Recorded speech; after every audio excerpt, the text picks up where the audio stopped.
Play a song. I was gonna I was gonna play a song for you about that is sort of a divine feminine song. Mm.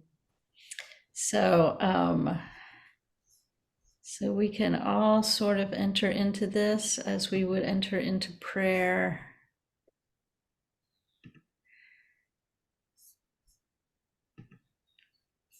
Just connecting to your breath, to your body,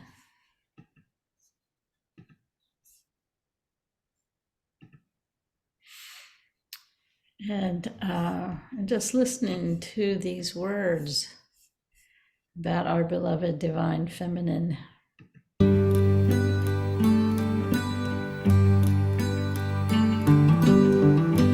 This is to mother you, to comfort you and get you through when your nights are lonely, through when your dreams are only blue. This is to mother you.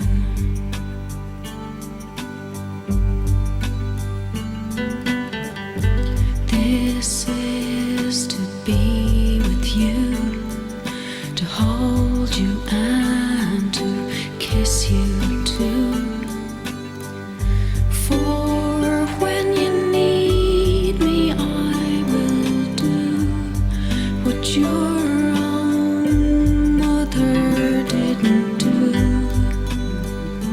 which is to mother you.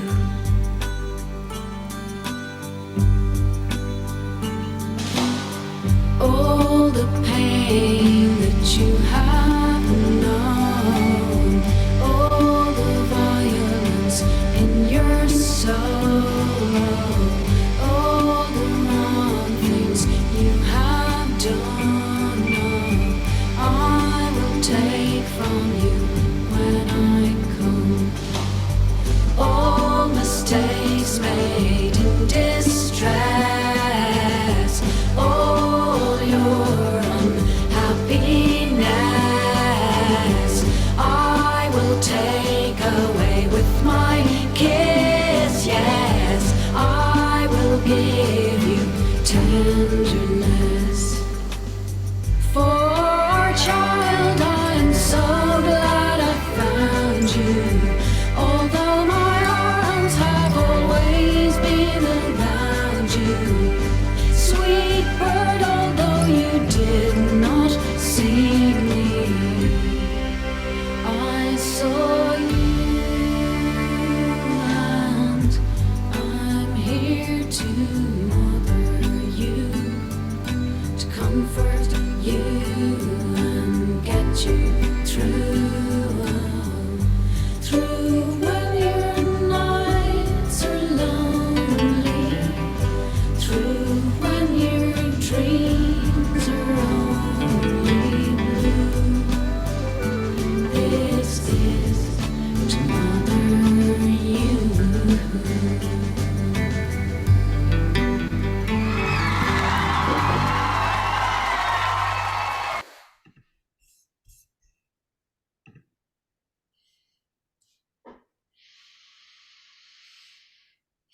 Wow, Isn't it a sweet song? beautiful. It's great theology. She says all the pain that you have known, all the violence in your soul, all the wrong things you have done, all mistakes made in distress. I will take all these away from you.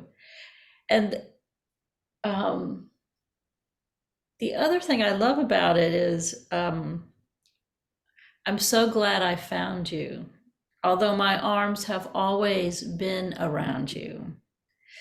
Sweet birds, sweet bird, you didn't see me, but I saw you. It's just so sweet and tender. Um, so I thought we could begin wherever we end up. We can start with this memory of our Divine Mother, the Divine Feminine, so sweet, loving. Um,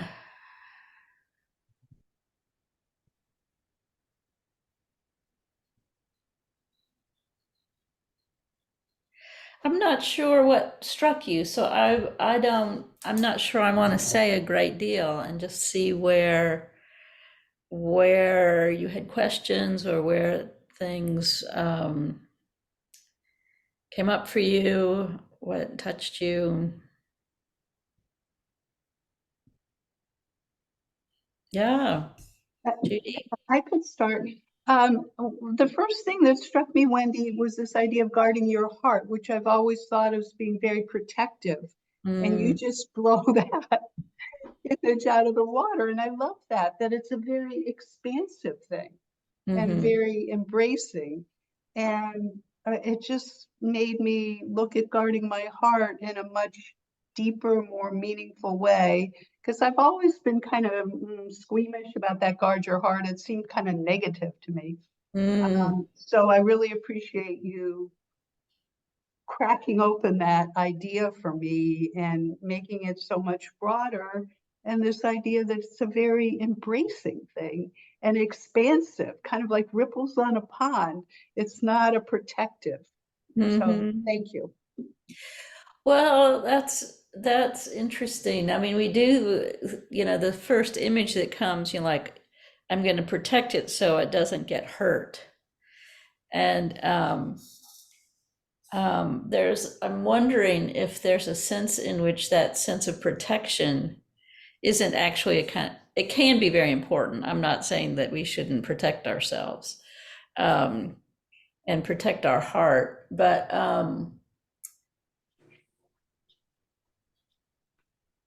that there's a kind of protecting our heart that's really allowing our heart to be itself,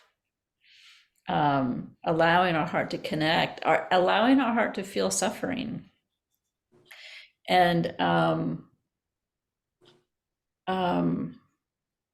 or acknowledge that it is feeling suffering. So that guarding is not, it's sort of almost being with being with your heart, as it goes through what it has to go through. And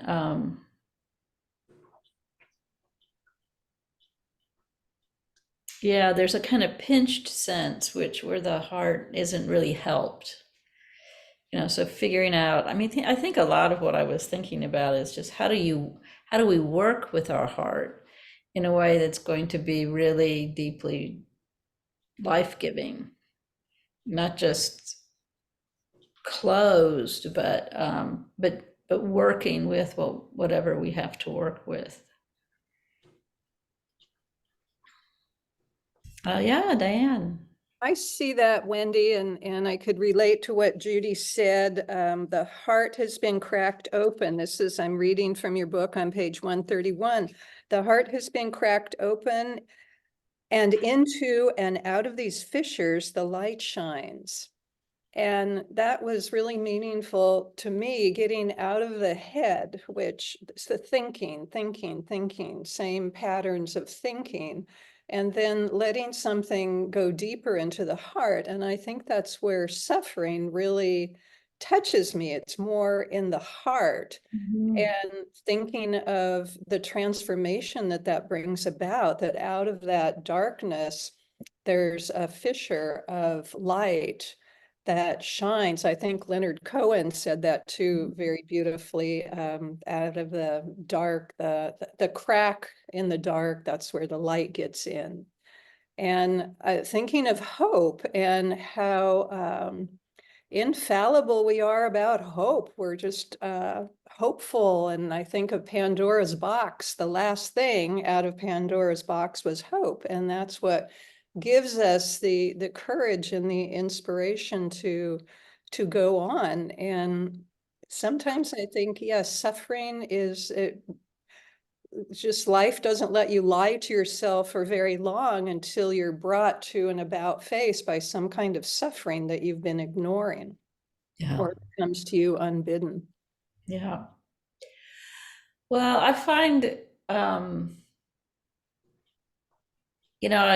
did want to talk, I'd talk about it pretty briefly here, but thinking about suffering as a spiritual practice and how delicate that point is, because for me, it's not that helpful. I mean, I think it is to some people, but it's not that helpful to think in terms of suffering.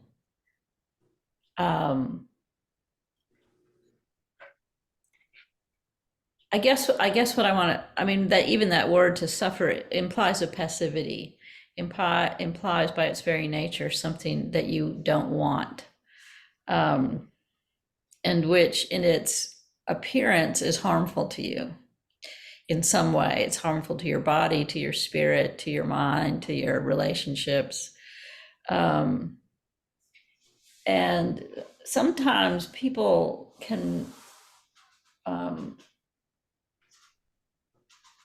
can move into this, suffering is good for you, by its very nature. And you have all probably experienced life long enough to know that you've seen people where that hasn't been the case. And we can think of all kinds of ways suffering takes us in a really destructive place through addiction or rage, or all kinds of ways in which our suffering, in our effort to defend ourselves, we end up being locked into really destructive behaviors, or just even in despair that never lifts.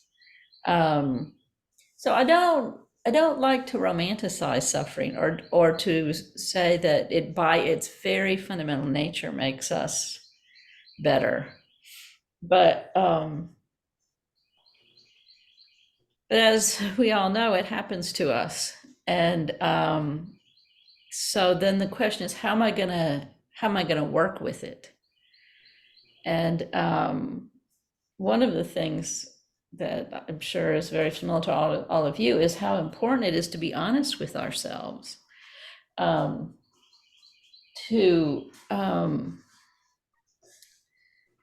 to be a realistic and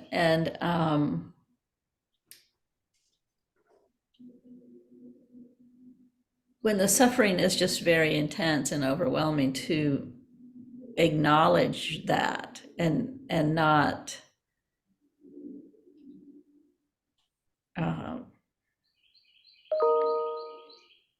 pretend that's not so, not to pretend it's not harmful to us. But then every time you say anything about suffering, you immediately have to say the opposite too, because you can be very encouraging to yourself.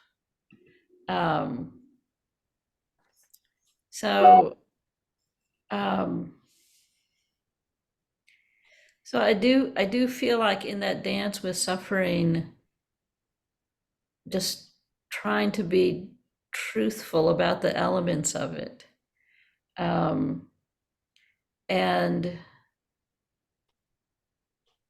I guess for me, thinking about the way we weave the divine into that,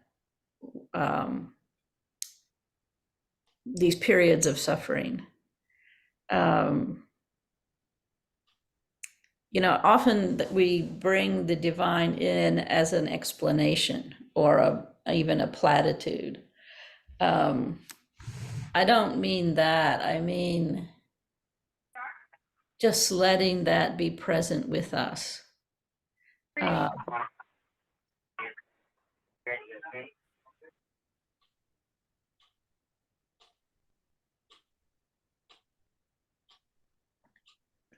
I was just going to say that what has just been said kind of puts this chapter together, rather than my earlier comment of like 3 separate books can probably be written out of this chapter, but that this suffering is because of our cravings for relationship was the first explanation, or how to guard your heart.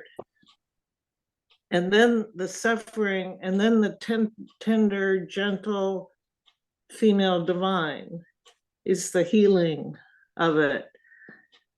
So it really is one chapter, Wendy. Not 3 books, but I just know that the suffering is because of being hurt from a relationship, either the loss of the relationship or an abusive situation within a relationship. And that causes tremendous suffering of the individual. But the healing comes of allowing the feminine, the love of letting another relationship in your life bloom. And that's the feminine side of God.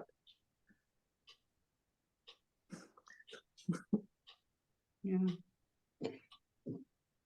I agree with you, Susan. And Wendy, I loved what you said on page 124 about suffering. For Christians, and Christ is an icon of innocent suffering, showing us that we are not vulnerable to suffering because of sin, but because of how the world works. And I personally agree with you, and a lot of Christians don't. And they think it is something people bring on themselves, or they choose to think that way, which I find very destructive.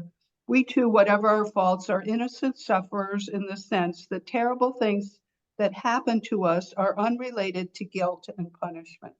And I just think that is such an important statement. And I know from my work at the hospital with the chaplain that sadly, a lot of people toward the end of their lives feel like they are being punished for something they did maybe 50, 60 years ago. And I don't believe that for a moment, but it's very hard to get people with a very traditional faith sometimes to move beyond that. So I really appreciated your description. And it's just how the world works. It's not anything directed at you. So thank you for that.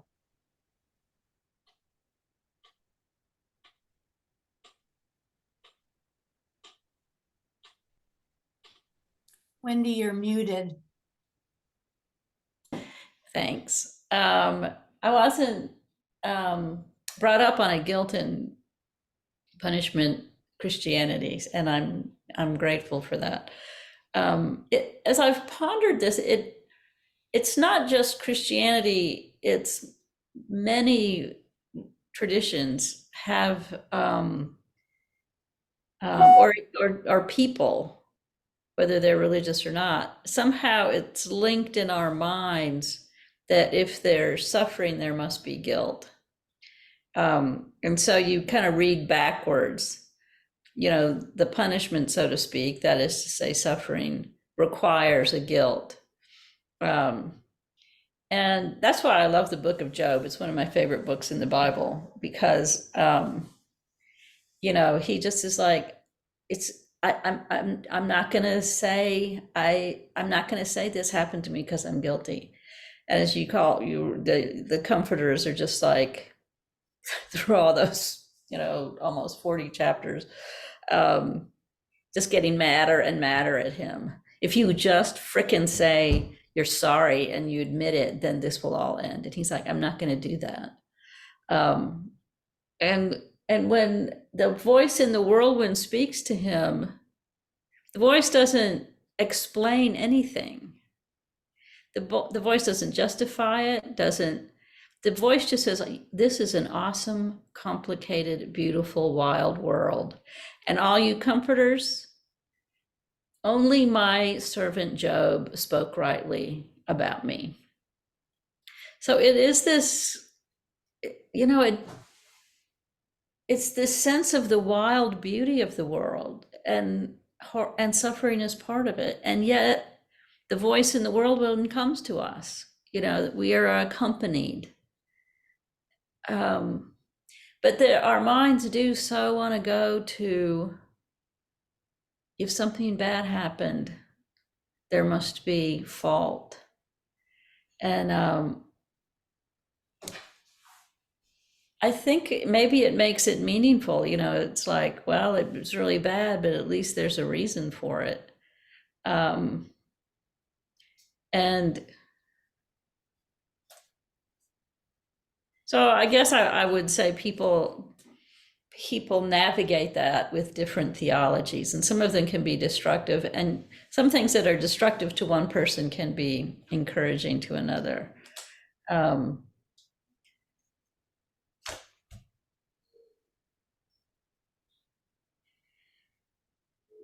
Oh, yeah, Nancy. Make, we pray for things. I mean, even in church we pray. I don't know what are we praying for when we're praying with people who have sicknesses and are dying. It seems I certainly was taught to pray for specific outcomes. And yet, as at the age I am, I kind of don't think that that's the right thing to do. And yet, when times are tough, I do pray for specific outcomes. I mean, when my son had cancer, I prayed that he would be cured. He's doing well, everyone. But you know, I'm going to pick on Joel Osteen, who, there's a certain word, the ministry where you pray for things and you get them. But even if I can laugh at Joel a little bit, there's still an element to me for prayer that I'm asking for a specific outcome. And I don't know where I'm going with this. I'm just kind of throwing it out there, and would like to hear your thoughts. Thanks. I think that we do pray for things, and when we're in trouble, we take our heart to the beloved, and we want some things and we don't want other things. And I was listening to James Finley, and he was saying, if you're drowning and you start to pray that you're saved, he says, the most likely thing that's going to happen is that you're going to drown. And, so there is this interesting way in which it's a good idea to pray and to take our hearts. But the shadow would be, I didn't get what I prayed for, and so God has abandoned me, or God doesn't love me, or I did something wrong. So how do we posture ourselves in prayer where we feel very desperate, and of course we take our heart to the beloved without that kind of shadow, I'm abandoned. What would be another way to be in that situation where you do pray, but you also don't so attach to an outcome that your faithful depends on that outcome happening? Isn't that hope? Okay, yeah. I'm looking at page 129, and you're saying, as long as we desire the good, even in what seems like its utter absence, we are in a journey of healing. So a prayer that is hopeful, and Nancy has proved it works. A hopeful prayer, you're all of a sudden you're into the good. You're out of the suffering or the feeling that nothing matters. Whatever you do, nothing matters. This gives you a sense of empowerment, and then somehow the good takes over. Can the good take over even if your desired outcome doesn't happen? Yes, because it may not happen that moment. It may not happen in a year. It may not happen in a lifetime, but you've given it that energy, that hope. Mm-hmm. Yeah, I like to think that happens, but I've watched it not happen for people who pray fervently for something, and it doesn't happen. And then they think, well, I don't think God's real. I mean, God's not Santa Claus. We don't write a list and get what we want in life. And I remember trying to explain that to my children when they were young. Yes, you can pray for that puppy, knowing full well my husband and I were not going to buy the puppy. And yet you don't want them to feel like just because you don't get what you asked for doesn't mean God isn't real and isn't there for you and doesn't love you and doesn't support you. And I think that's the danger of some Christianity. Some churches teach that if you don't pray hard enough, you won't get what you want. So it comes back to you. You Yeah. failed. And, I watched it in my neighborhood, a young dad with cancer, good, wonderful people surround him, prayed for him. Sadly, he died. And then people stopped going to church, not all of them, but a few of them. And I think that's a very sad way to look at faith. What's another way to think about it? So one is hope. So we hope, and there's a kind of hope that is not itself a hope in outcomes. That a hope that we're in an arc of time longer than the success or failure of our desire. But yeah, Maria. Well, I'm sort of thinking about, the quote in the Bible that says, the peace that surpasses all understanding, when you can fully kind of be present with something, because the part that you were talking about, reality, really speaks to me, because reality is just the way it is, and fighting reality or not being fully present to ourselves or to another, I think just eventually creates more problems, But I wanted to say also that your view of goodness is really inspiring to me, because it reminds me of Plato, when he says the good, the true, and the beautiful. And it's not just the truth we want to hear, and Yeah. it's not just the beauty that's really beautiful, but also the dark stuff, the garbage that turns into compost that then becomes beautiful. And the same with goodness. It's so if God is goodness, like you were saying, and the source of goodness, accepting the full, reality, part of the hope for me is that eventually, whether the outcome is the way I want it or just the peace that I'm able to have with it, one way or the other, Right. So another, and there are a lot of biblical examples of this, where the outcome is really terrible, but when a peace that passes understanding. I give you peace, but not the way the world gives you peace. That part in John, the farewell address, but that goes on for a long time right before he's arrested. He says, I want you to have joy and to have it abundantly. And this is just hours before he's taken away to be tortured and killed. I give you peace, but not the way the world gives you peace. And so there's this way in which he's really counseling his close disciples, what's going to happen is going to be really, really, really bad. And there's sort of this sense that there's a part of you that's not going to be hurt by it.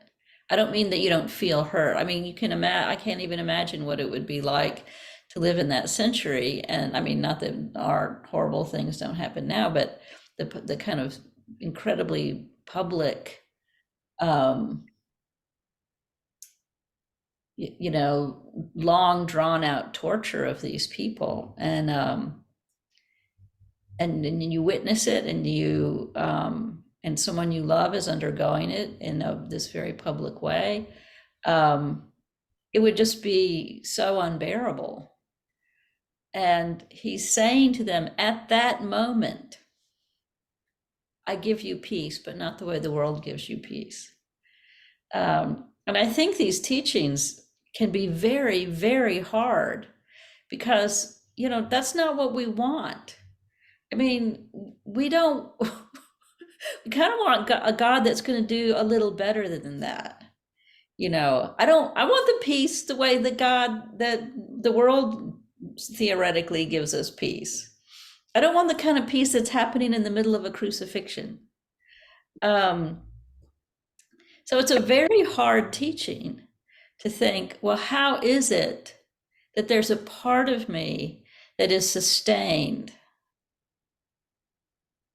when the absolute worst is happening, when all prayers are over because the worst is happening. And that, I mean, that's, you know, this being present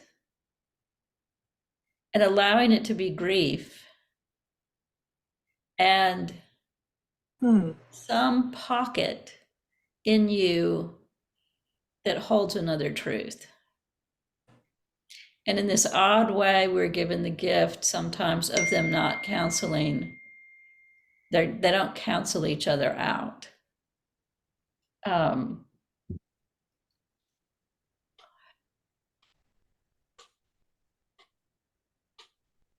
You think that if I have peace, I won't feel this pain, but you do.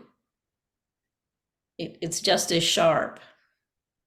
And yet the sharpness doesn't always destroy this other part of you,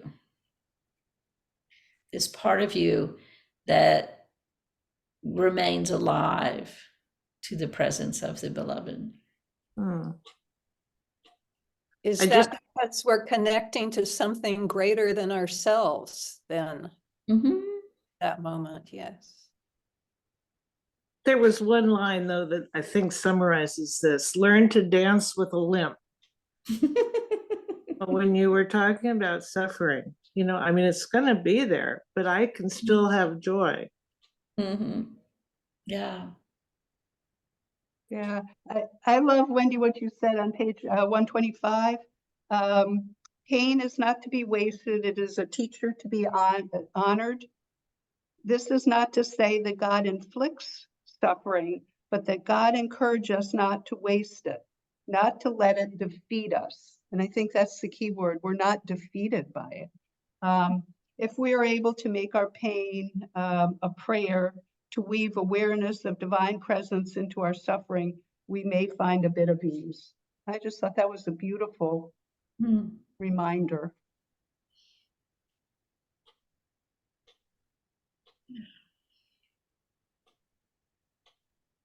Yeah. Cynthia? I really appreciated this chapter and I need to read it again too. What Judy just said about pain being a teacher and how even in the midst of it to trust that the beloved, not teaching us lessons, but allowing it to shape us.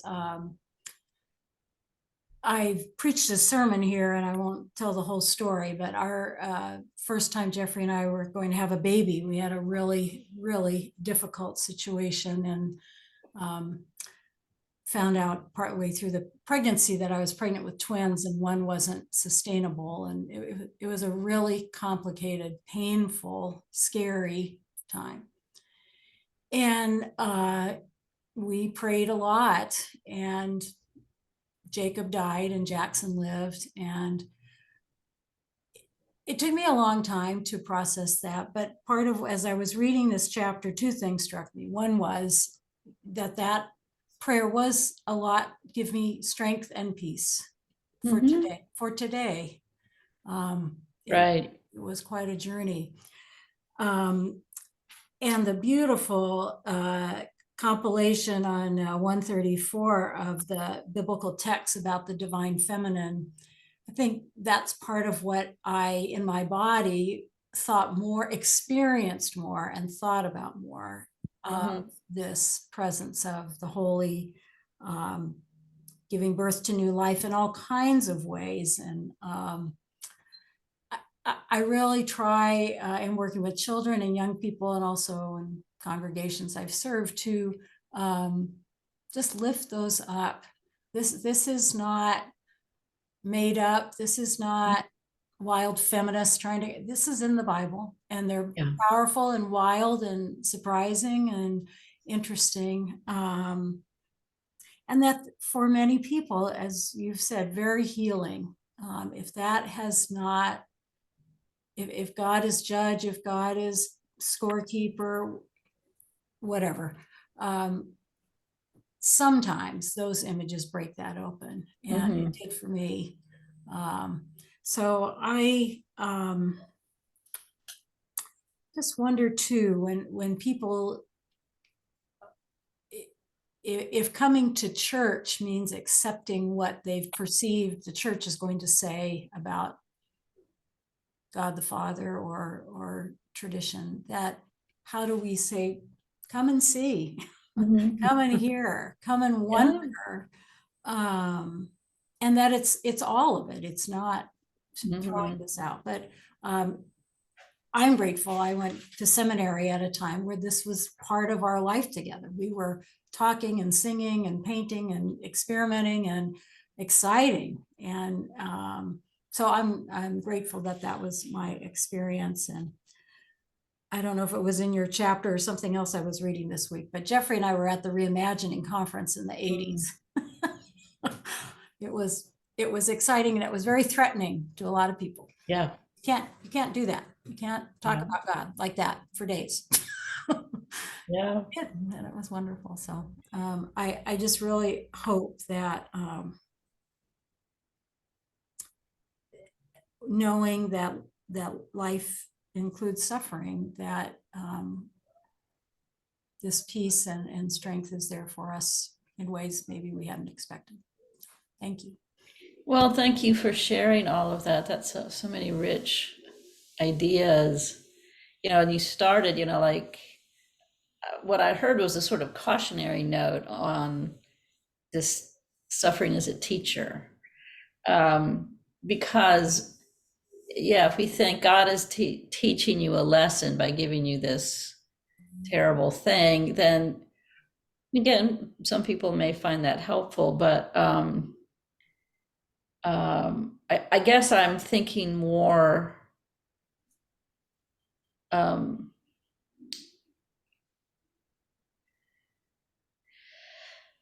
that when we are accompanied, the way it sounds like you were accompanied in your prayer, and your prayer for strength one more day, in the the grief and complication of all that,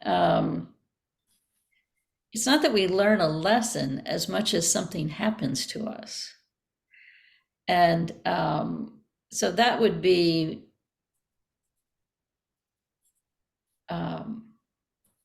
for me something to think about, that we don't, the suffering is going to be real. The suffering may be very destructive. And if you have this kind of insistence, that the divine is with you in this, then something different happens than if you take up other attitudes toward it. It can be much more destructive. And so the teaching, isn't, I learned whatever, but something happened that made me a different person. And that can be still in the presence of, harm that happened. But to switch over to this issue of the divine feminine, I'm always intrigued that people who are very Bible believing Christians don't like to believe that's in the Bible. I mean, it's not hidden. It's just kind of right there. I'm going to walk across the land with a sword in my hand. I'm going to scream out like a woman in labor. I mean, I'm going to dandle, Ephraim. on my knee. I to be a mother hen. I'm gonna, it just goes on and on and on. And there's a film, it's on Netflix. I think it's called Heretic. Have you all seen this film? It's very good. It's about a real person whose name I'm blocking right now, but he's this kind of brilliant African American preacher and he's got one of those huge mega churches, and he's just like on the top of the world. And he has this sort of revelation that there isn't hell. He's watching TV, and there's a famine. He says, how can I save all these people? They're all going to go to hell if I don't preach to them. And God is like, he hears this sort of voice that transformed his life. It says, that's not me, that's you. And it was such a compelling experience for him. He couldn't turn his back on it, So in that sense, it was revelatory, not just in the sense of I got a message, but it changed his heart very dramatically.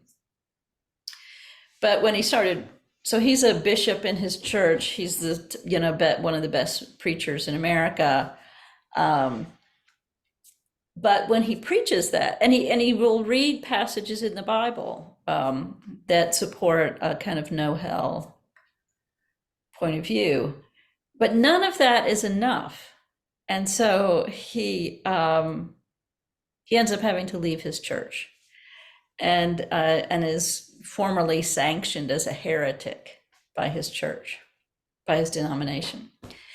And so when I thought about that, I thought, actually, the Bible doesn't matter. Your authority as a preacher doesn't matter. Your authority as a bishop doesn't matter. What matters is this belief. And so I've gone in this long roundabout way to say, that's how I feel like the male God is. It doesn't really matter what's in the Bible. What matters is we have a male God, and we're not giving it up.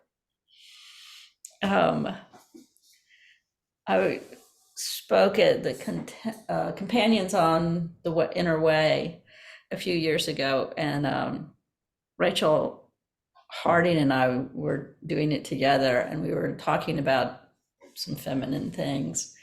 And this man who was maybe roughly my age, maybe a little older, came up to me and he said, and he talked about the Reimagining Conference. And he said, after that, we all knew we could not say anything about the feminine. And I just thought, that was 40 years ago. And this is like this chilling, oh no, you're not allowed to do that. It just is a lesson in how deeply idolatrous this male God is. Because there's a way in which in certain circles, including the parts of the Presbyterian Church, that's non-negotiable. You can show me the Bible, you can show me anything you want to show me, but that's not going to change that God is man. And how destructive that is for all of us. I was thinking, Wendy, of Semana Santa. It's coming up Easter. And in Spain, they have this wonderful ritual. They take the Virgin Mary out of the church, and they have these big floats, and the men carry the floats through the town, and people throw flowers, and they sing to the Virgin. And it's such an expression of love for she's not the mother yet, but love for the divine feminine.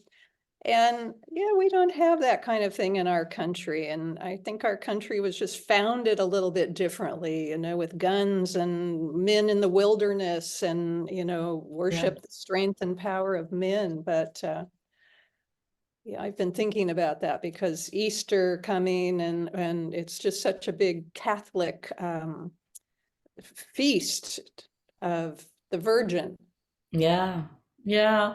Well, we are very yeah, we were, a big chunk of us founded by Puritans, and they're very stalwartly anti anything feminine.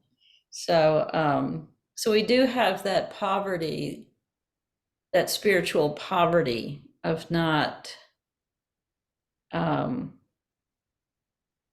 technically the Blessed Virgin is not divine, but she is functionally divine. And so the way you can relate to her is as a divine power. And precisely because she, all the Stabat Mater, the Good Friday, that she experiences such a deep level of grief is part of what makes her able to have compassion for us. In an interesting way, she's more intimate to our suffering. Christ is theologically, but she is, we can look at her and go, the divine feminine is there experiencing this crushing sorrow, this crushing pain. And so I can take my heart to her and know that she can understand it and hold it for me. And she can understand it because she had a human form, and she can hold it because she has a divine power.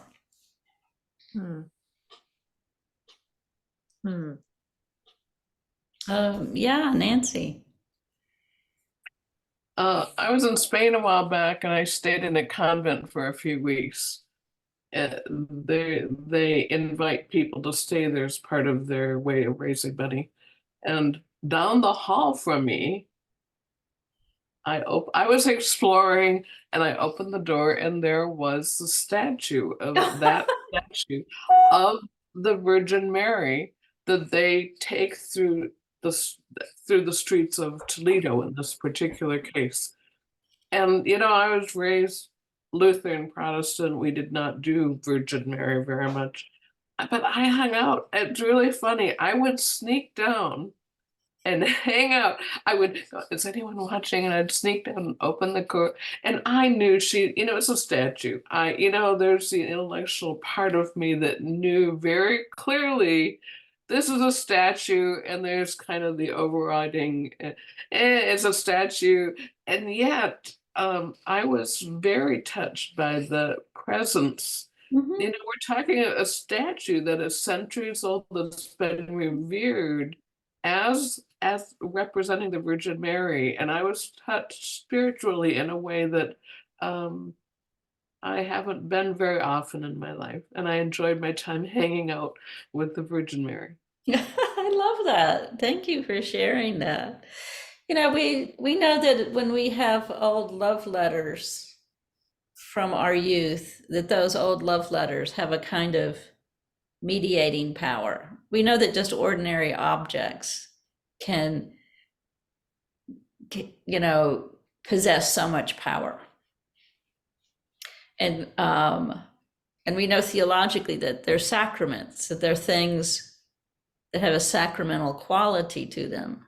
It's a finite thing that is a mediator of the infinite. I mean, to me, it makes perfectly good sense that a image of the Great Mother, who's been cared for and venerated and kind of absorbed all those prayers, and it has exuded that kind of power in that community, that you would feel that. That makes a lot of sense to me. Thank you for sharing that.